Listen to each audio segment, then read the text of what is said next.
I yield 2 minutes to the gentlewoman from Florida. The gentlewoman from Florida is recognized for 2 minutes. Thank you, Mr. Speaker. Mr. Speaker, I ask the gentleman to yield to engage in the colloquy.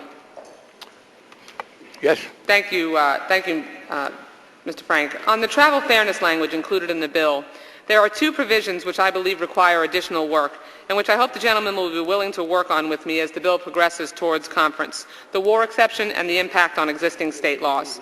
The first is the exception allowing denial or limitation of coverage for people traveling to areas under intense armed conflict. The current language uses the term ongoing military conflict. However, this term is not defined in statute or any other legislation. We must make sure the language reflects the most accurate description of the conflict areas in question and not unintentionally include areas that do not rise to the definition of war zone.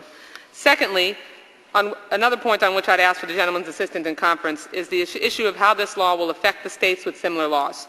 The current provision is silent on the issue of states with stronger travel fairness laws on the books, states like Florida, Colorado, and Washington. As representatives of the federal government, Congress should not attempt to preempt state laws with federal legislation when the state law provides greater protection. In other words, the federal law should act as a floor, not a ceiling, a base layer of protection for the consumer. I would appreciate the gentleman's willingness to work to address these two issues in the conference. Will the gentlewoman yield? I'd be happy to yield.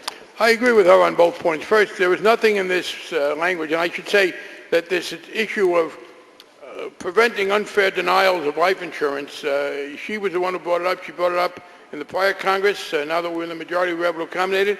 I appreciate the fact that she worked with us as we worked with the life insurance companies, and I believe we have an acceptable set of principles.